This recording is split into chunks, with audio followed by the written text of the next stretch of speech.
cuan dari jualan stick tanpa tempat fancy, tanpa meja kursi. Gimana caranya tuh bos? Buat yang hobinya rebahan sambil scrolling sosmed, chicken stick ini pasti lewat di feed atau FYP nih. Chicken stick yang sempat viral ini konsep jualannya emang full takeaway. Gak perlu modal gede buat sewa tempat, gak perlu beli meja kursi dan peralatan makan. Masaknya juga simple nih bos, cukup di teras aja. Gara-gara viral di sosmed, kedai stick di Cipete, Jakarta Selatan ini selalu ramai diserbu pembeli. Stick sih cocoknya disantap buat makan malam. That's why biasanya restoran atau warung stick buka dari siang sampai malam. Kedai stick ini berani beda bos, bukanya dari jam 8 pagi, tapi jam 1 siang udah ludes. Padahal nih yang penasaran sama chicken stick ini gak cuma dari Jakarta.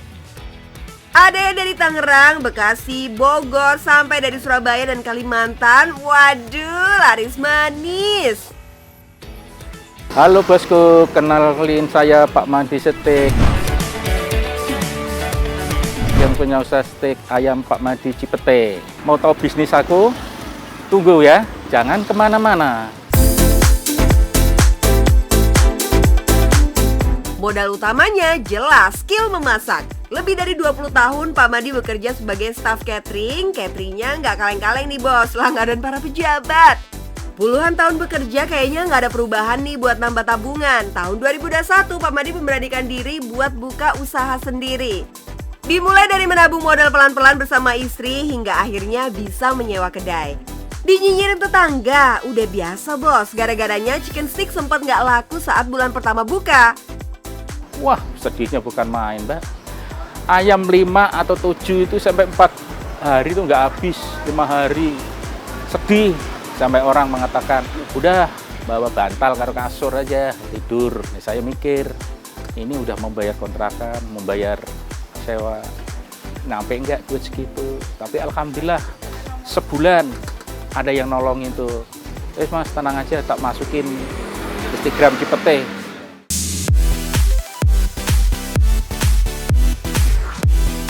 Yes, ini yang namanya the power of social media. Setelah dipromosikan salah satu akun kuliner di sosial media, pelan-pelan kedai chicken stick mulai ramai. YouTuber dan influencer ikut penasaran dan nyobain chicken stick kaki 5 rasa bintang 5. Bahkan nih salah satu YouTuber kuliner menyarankan nama Pak Madi sebagai merek jualan yang kita kenal sekarang. Berkat sosmed, Pak Madi cuan gede. Yang datang langsung aja suka nggak kebagian. Daripada nggak bisa ke-handle, Pak Madi menutup layanan pesan online dan fokus sama penjualan langsung di kedai. Yang pengen beli pun nggak bisa pesen gitu aja, harus ambil nomor antrian dulu. Wah, udah kayak antri sembako aja ya bos. Oke bosku, kalau kesini agak pagian, soalnya jam 9 saya buka. Selesainya jam 1, ini orang pada ngantri semuanya. Kalau kesini nggak dapat nomor, asal pagi aja kesini dapat nomor bosku. Namanya bisnis kuliner wajib konsisten bos. Dari awal Pak Madi memakai bahan-bahan terbaik buat chicken stick buatannya. Bahan ayam didapat dari penjual langganan. Pak Madi cuma menggunakan paha ayam bagian bawah. Katanya nih tekstur paha bawah lebih juicy ketimbang dada ayam. Nah, kalau untuk bumbu-bumbu, Pak Madi membeli dari supermarket yang terjamin kualitasnya. Pengen cuan tapi kerjanya rebahan melulu? Nah bisa bos. Untuk membuat stick, Pak Madi harus bangun jam setengah 3 pagi. Ayam dimarinasi dengan bumbu-bumbu yang sudah diracik, ada bumbu barbecue, black pepper, dan madu. Proses marinasi dari subuh bikin rasa stick lebih nendang karena bumbu meresap lebih lama. Beda dengan stick daging sapi nih, chicken stick perlu 2 kali dipanggang supaya air dari daging tiris dan empuk saat dikunyah. Selesai dipanggang, baru deh stick diolesi saus barbecue atau black pepper sesuai permintaan konsumen. Buat pelengkapnya ada kentang rebus, wortel, dan juga buncis. Ini nih bos yang bikin pelanggan puas, gambar jualannya dan realitas sama persis. Biasanya Pak Madi bisa menjual 30 kg ayam sehari atau sekitar 120 kotak per hari. Waduh, keren banget deh! Untuk kebutuhan karyawan, Pak Madi dibantu istri dan anak-anaknya. Nggak gratisan ya bos, meski pekerjaannya anak istri tetap dong digaji secara profesional. Sukses di satu bisnis nggak boleh cepat puas. Pak Madi ingin membuka cabang di tempat lain nih kalau modal udah kekumpul. Rasa yang lezat dan harganya affordable. Satu porsi chicken stick harganya cuma Rp25.000 aja. Dalam sehari, chicken stick Pak Madi laku sebanyak 120 porsi. Kalau dikali Rp25.000, omset per hari Rp3 juta nih bos. Gak heran baru 10 bulan buka, bisnis yang berawal dari modal Rp10 juta ini udah balik modal. Tertarik dengan bisnis kayak gini bos? Pak Madi punya pesan nih, jangan malu untuk memulai bisnis kecil meski kaki lima, yang penting berusaha. Oke bos, udah lihat usaha bisnis saya, stik ayam Pak Madi Cipete. Kalau yang mau buka usaha, jangan malu-malu. Apalagi yang punya usaha, yang udah punya modal. Yang penting cuan, cuan, cuan. Dari keuangan minus jadi cuan plus plus plus. Dari bangkrut sampai punya pabrik sendiri, ratusan karyawan dan produk yang laku di pasaran. Karena kan kita memang sempat bangkrut ya di usaha sebelumnya.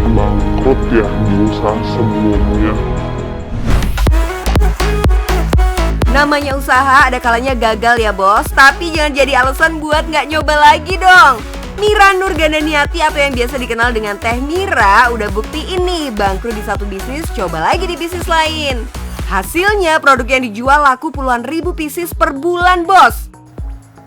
Mau tahu gimana caranya jual puluhan ribu piece tas dalam 1 bulan? Emang bisa? Bisa dong, nanti aku kasih tahu tipsnya ya. Sebelumnya ikutin usaha aku yuk. Memulai usaha dari usia muda membuat wanita berumur 34 tahun ini kaya pengalaman berbisnis. Produk tas buatan pabriknya dijual seharga Rp150-250.000 per piece. Setiap bulan laku puluhan ribu pieces. Kalau kita hitung secara kasar nih bos, penghasilan Teh Mira dalam sebulan kurang lebih 1,5 miliar. Kerennya lagi nih bos, usaha tas miliknya melejit dalam waktu 2 tahun aja. Yap, bisnisnya dimulai saat pandemi, padahal banyak loh usaha yang harus gulung tikar di masa pandemi ini. Kira-kira apa ya rahasianya? Tips yang pertama nih bos, jual produk yang autentik kita sendiri. Di sini kita pakai bahan baku sendiri dan nggak perlu susah-susah, modelnya itu cukup yang simple-simple dan daily use. Tuh bos, kalau jual produk gak usah yang ribet-ribet, cukup yang simple aja dan bisa dipakai sehari-hari. Nggak cuma itu, produk juga wajib beda dari yang lain ya bos. Kalau modelnya pasaran, pasti bakal bersaing dengan kompetitor. Susah bos, kalau brand baru harus bersaing head to head dengan pemain lama. Nah, kalau produknya udah ada, tinggal mikirin gimana cara promosiinnya. Teman-teman bisa menggunakan media sosial seperti Instagram, TikTok, atau juga bisa dijual di marketplace. Atau teman-teman bisa menggunakan pasukan reseller seperti yang dilakukan oleh Hodi.id. Ini yang paling penting bos, promosi. Launching produk lewat sosial media jadi jurus andalan Teh Mira nih. Jadi sebelum dijual ke pasaran, Teh Mira dan tim bikin foto dan video produk, baru deh diupload di sosial media. Soalnya Teh Mira belum punya offline store untuk memajang produknya ya bos. Jadi kekuatan media online benar-benar dibutuhkan untuk memperkenalkan produknya ke masyarakat luas. Apa cukup promosi lewat sosmed membuat produk laris manis? Ya enggak dong bos. Teh Mira dan tim punya strategi memperbanyak reseller dan distributor tuh bos. Kenapa? Karena para distributor dan reseller ini kan memang jagonya jualan ya. Ibarat perusahaan besar, tim marketing dan sales merupakan ujung tombak. Nah, yang terakhir nih bos, teman-teman bisa kasih reward buat tim pasukan penjualannya atau resellernya biar mereka lebih semangat cari cuannya. Bener banget tuh, jangan lupa kasih reward buat mereka yang target penjualannya bagus ya. Sehingga para reseller atau distributor yang belum ngerasain reward terpacu untuk meningkatkan penjualan. Tapi siapa sangka nih, di balik kesuksesan yang sekarang diraih, dulu Teh Mira dan suami sampai jual-jual aset untuk tetap bertahan hidup loh.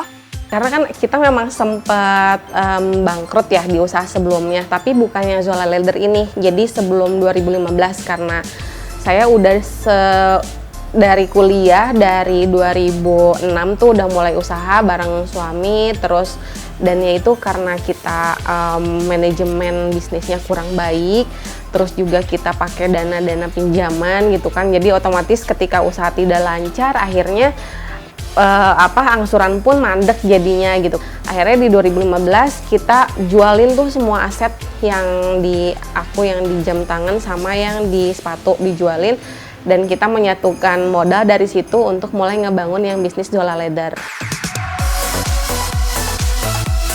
Karena banyak kehilangan aset berharga, mereka rela memulai usaha lagi dari nol loh. Yang penting hutang dilunasi dulu biar nggak nambah beban pikiran.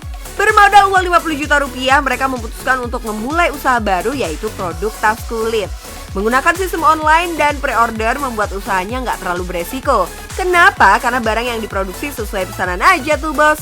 Berbeda dengan tas produksi massal yang mengincar reseller dan distributor, target tas kulitnya ini langsung ke konsumen. Usaha tas kulitnya ini terbilang sukses karena dapat bertahan sampai 5 tahun. Sampai akhirnya pandemi mengubah segalanya. Ketika pandemi, karena penjualan dari Zola Leather ini menurun lumayan banyak ya, dan saya harus memikirkan kondisi pengrajin, terus karyawan, harus mempertahankan usaha gitu. Terus gimana caranya? Akhirnya kepikiranlah kita bikin tas yang bahan bakunya lebih murah tapi tetap berkualitas. Jadi bahan bakunya itu pakai synthetic leather gitu. Jadi tetap under 250.000. Jadi kita pengen tetap orang tuh bisa belanja tas meskipun dengan harga yang affordable gitu. Meskipun murah, kualitas yang diberikan juga bukan kaleng-kaleng bos. Modelnya yang simpel membuat produk tasnya jadi incaran pembeli. Waktu itu yang bikin mempercepat penjualan hoodie justru dari penjualan reseller ini. Itu pun saya belajar secara otodidak karena waktu itu kan di sini stok hoodie itu sempat numpuk ya. Jadi sekitar ada 300 sampai 500 piece gitu. Terus ada seseorang temen main ke sini, terus dia ngelihat produk hoodie, terus dia bilang, ini produknya bagus, berapaan gitu kan. Terus aku bilang harganya sekian. Terus dia bilang, wah ini aku jualin di toko aku aja bisa nggak? Terus tapi aku mau dapat diskon ya gitu. Terus aku bilang, diskon gimana ya gitu? Ya pakai sistem reseller karena aku punya tim penjualan banyak. Dia bilang gitu, aku punya agen, aku punya reseller. Nah terus karena aku waktu itu kan pandemi, daripada stok makin numpuk kan kita juga butuh cash flow yang cepat. Akhirnya ya udah dibawa deh beberapa gitu. Ternyata hanya seminggu itu stok langsung ludes. Berawal dari dibantu teman, Teh Mira mulai belajar sistem penjualan menggunakan reseller dan distributor. Hingga saat ini, Teh Mira memiliki ribuan reseller dan 60 distributor yang tersebar sampai ke luar negeri. Gak heran kan kalau pesanan tiap bulannya mencapai puluhan ribu pieces? Nah gimana? Tadi udah lihat kan perjalanan bisnis aku. Intinya bos, kalau mau mulai usaha jangan takut untuk memulai, jangan takut untuk gagal karena gagal adalah sebuah proses untuk menuju sukses. Dan yang penting cuan bos.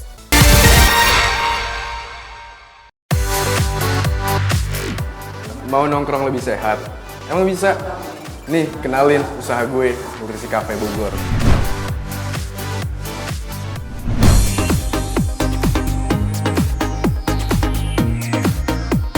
Contoh bos Ike dong bos, masih muda tapi pandai melihat peluang. Berawal dari hobi nongkrongnya, akhirnya Ike memberanikan diri untuk membuat kafe pertamanya di Bogor. Tentunya dengan konsep yang spesial ya, nongkrong lebih sehat. Kenapa lebih sehat? Karena semua kebutuhan nutrisi harian kalian bakal terpenuhi di sini. Gak cuma minuman, makanan sehatnya juga ada tuh bos. Udah gitu tempatnya cozy banget, serasa di kedai kopi kekinian gitu. Aku tuh konsep ini pengen kayak hidup sehat tuh ya nongkrong aja. Salah gimana ya? Hidup sehat tuh ya santai aja gitu, nggak selalu harus yang ekstrim. Bener banget, mau sehat itu santai aja, yang penting asupan nutrisinya dijaga baik-baik. Kalau terlalu ekstrim juga nggak baik karena bakal nyiksa badan. Jadi yang sedang-sedang aja ya bos. Sama jangan lupa hati dan pikirannya juga disenengin ya. Duh, kalau dua itu sudah tercukupi, dijamin deh kalian bakal sehat jasmani dan rohani.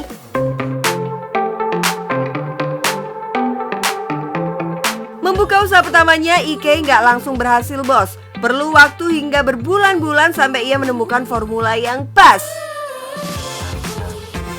Awalnya agak-agak bingung gitu karena kan sehat tapi kok nongkrong, pas nongkrong kok sehat sih gitu loh. Cuma lama-lama udah kelihatan gitu loh, kayak ada dua gitu loh. kadang-kadang datang yang satu emang mau nongkrong aja, yang satu pengen makan sehat aja. Terus lama-lama tuh udah mulai kelihatan kayak misalnya sambil ngopi nongkrong ternyata tiba-tiba pesennya pengen tortilla wrap deh, atau enggak tiba-tiba ngopi yang wah pahit asem segala macam tiba-tiba temenin sama salad, kayak wih unik juga nih gitu. Trial and error sudah pasti dalam sebuah bisnis, tapi kalau kalian punya strategi awal yang kuat, pastinya waktu yang dibutuhkan untuk usaha kalian grow up juga nggak bakal lama ya. Seperti usaha IK yang belum genap 1 tahun ini nih. Meskipun di awal bingung menentukan target marketnya, tapi karena kejeliannya melihat peluang dan mau berinovasi, akhirnya usaha yang dia bangun bisa terus berjalan kok. Apalagi di situasi pandemi kayak gini, di mana usaha kuliner lain terjun bebas, IK malah kebanjiran orderan menu kesehatan buat isoman. Gak cuma mengandalkan kekuatan sosmed, IK juga masih melakukan teknik marketing door to door untuk mempromosikan usahanya loh. Satu tuh pakai digital marketing, kayak maksudnya ya sosmed lah gitu. Sosmed, Instagram, Twitter, terus ke sekarang aku lagi udah coba kayak datengin ke gym, terus ke komunitas yoga, komunitas lari, aku lagi coba masukin kayak di sini ada kafe sehat loh, kafe lebih sehat lah aku bilangnya. Kalau kafe sehat tuh aku takut gimana gitu. Kalau kafe lebih sehat aja karena pilihan aja. Terus kayak kasih voucher nih diskon. Terus kayak sempat juga datang ke food festival, diundang kan. Jadi diundang datang, oh iya nih sekalian kenalin menutrisi itu kayak gini. Banyak cara menuju Roma. Yap, bisa dibilang IK melakukan segala cara untuk dapat membuat usahanya dikenal oleh banyak orang. Dan setiap usaha pasti bakal ada hasilnya. Mantap. Tapi yang namanya usaha pasti ada kendala. Nggak mungkin dong kalau mulus-mulus aja. Selain masalah trial and error, konsep dan menu, ternyata kesulitan terbesar IK dalam membesarkan usahanya adalah masalah edukasi. Jadi susahnya adalah ya belum semua orang mau makan kayak gini karena orang masih takut. Kayak pas itu stigmanya ada 3, mahal, susah dicari, sama kurang enak. Nah itu 3 itu biasanya tuh kayak mau makan sehat, mahal ini pasti. Terus kurang enak pasti hambar. Terus kayak emang di mana cari makanan sehat? Susah. Gitu susahnya. Jadi makanya kalau nyambung ke visi misinya tuh ya aku coba jawab si customer pain-nya tuh itu lebih enak, lebih terjangkau, makanya agak-agak murah. Sama gampang digapai itu lebih ke ada di aplikasi pesan antar sih. Ya, bisa dibilang usaha milik IK ini adalah jawaban semua orang yang mau hidup sehat. Kenapa? Karena selain harganya terjangkau, rasanya juga enak dan bisa kalian pesan lewat semua layanan aplikasi pesan antar tuh. Jadi kalau kalian lagi mager datang ke kafe, ya tinggal pesan via online, terus duduk manis dan makan enak di rumah. Simple kan? Nah, kali ini IK mau bagi-bagi tips bikin menu minuman kesehatan demi meraup cuan. Yang pertama kita mau bikin jeruk jahe. Bahan yang perlu kalian siapkan simple banget. Hanya jeruk sunkist, jahe bubuk, batang serai, es batu, air mineral, dan madu untuk pemanisnya. Pertama-tama kita potong jeruknya menjadi 2 bagian, lalu peras dan ambil sarinya. Setelah itu larutkan jahe bubuk dan madu dengan menggunakan air panas. Kalau sudah, masukkan potongan es batu ke dalam cup, tambahkan air mineral, lalu masukkan racikan jahe dan madunya. Setelah itu baru masukkan perasan jeruk, tambahkan irisan jeruk dan juga batang serainya. Tutup cupnya, terus minuman kesehatan udah siap dijual. Kalau dihitung modalnya, jeruk sunkist 1 kg harganya Rp40.000. Batang serai 1 ikatnya Rp5.000. Harga 1 botol madu Rp30.000. Harga cup premiumnya per pieces Rp2.000.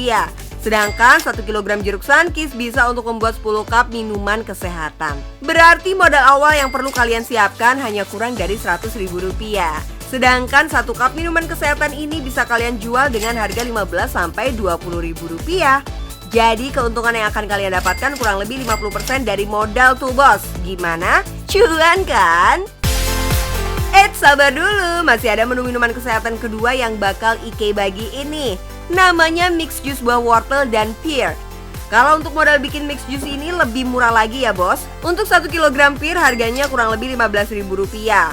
Wortel 1 kg harganya Rp10.000. Jeruk lemon 1 kg harganya Rp15.000. Sedangkan untuk cup masih sama ya bos, Rp2.000 per cupnya. Semua bahan ini bisa kita buat menjadi 15 cup mix juice. Jadi kalau dihitung-hitung modal yang kita perlukan hanya Rp70.000 saja. Untuk harga jual per cupnya bisa di harga 15 sampai 20 ribu rupiah. Kalau kita ambil harga terendahnya aja 15 ribu dikali 15, berarti cuan yang kalian dapat sekitar 225 ribu rupiah. Kalau dikurang harga modal totalnya 155 ribu rupiah. Bayangin aja bos, kalau sehari kalian bisa jual 15 cup minuman kesehatan, berarti sebulan kalian bisa dapetin cuan 4.950.000 rupiah.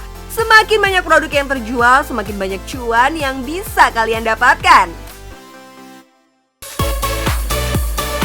Gimana bos? Bisa lebih sehat kan? Makanannya enak-enak, harganya lebih bersahabat. Yang penting, cuan bos.